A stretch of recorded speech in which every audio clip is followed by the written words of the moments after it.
currencies. And of course, in company news, as we've just been discussing with the CEO of Nedbank releasing their annual results, they're showing a 56% decline in profits. Let's take a look at the indicators.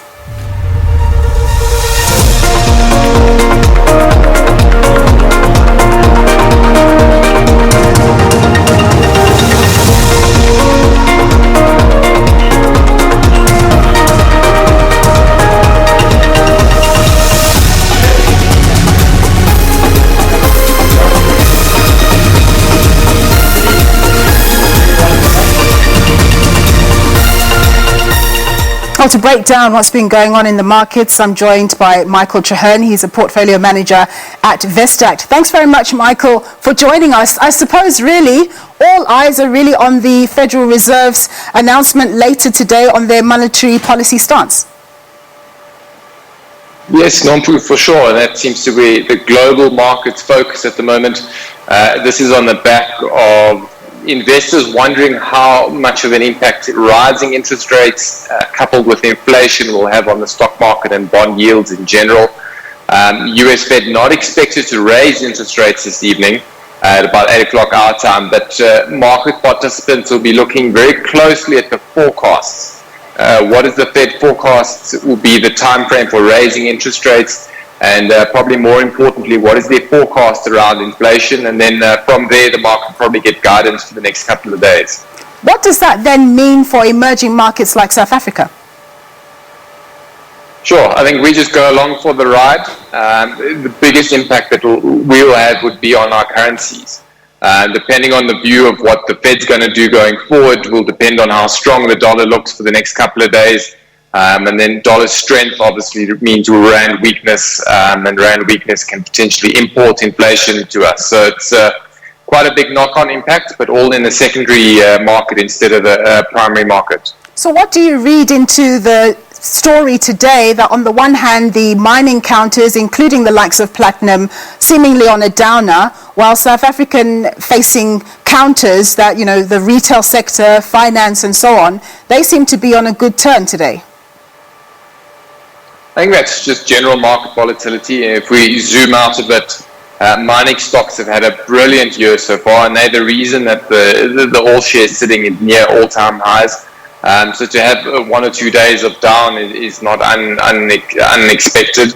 It is interesting to see banking stocks doing well. Their results out of the last week or so have shown how much pressure the consumer is under. And in Nedbank's results today, they also forecast potential more headwinds for the economy. So it is interesting to see those counters higher today. Let's see if that trend continues for the rest of the week, though. It is interesting to see that some banks have decided to resume paying the dividend, while others have not. And, you know, to a lesser or greater extent, their earnings have been similarly hit. Yeah, so as you point out, FNB and Standard Bank have returned to paying a dividend. ABSA and Nedbank saying we're going to hold on to cash a bit longer. And CEO Mike Brown was saying it's not a case of the shareholders won't see this money. It's a case of let's be cautious. There might be further investment opportunities in some of their subsidiaries in the rest of Africa. And if that doesn't materialize and the economy continues to pick up, investors will get the money in a special dividend or a higher dividend in the first quarter of next year. So Nedbank taking a more wait-and-see approach as of being a lot more cautious. And I suppose time will tell if that rewards investors or not. But for now, it seems like a prudent strategy. Yeah, we know that obviously the banking sector is heavily correlated to the fortunes of the local economy. When the economy is down, obviously it hits them hard, and when it goes up, it's also a great opportunity. Do you think that banks are very undervalued, and if you have money under the mattress, it's worth investing in them right now? So if you take a 1 year time frame on the banks, they're up 20, or Nedbank specifically, but the banks generally move in a similar trajectory.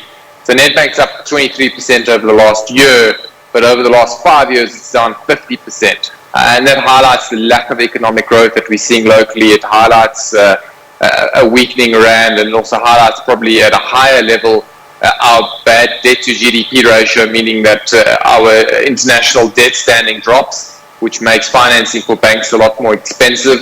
Do you see that changing in the short run? I don't think it does change in the short run. I think if anything, things get worse before they get better. So I wouldn't be putting my money into the banks at the moment. I think they're too risky. Maybe a mining stock or two, but the likes of Prosus and Naspers having a torrid 2 weeks looks like a pretty good buying opportunity to me. Super. Michael, we're going to leave it there, but thank you very much for your input there. Michael Treherne, he's a portfolio manager at Vestact. We're going to go for a quick break, and Zinga will have more business news for you thereafter.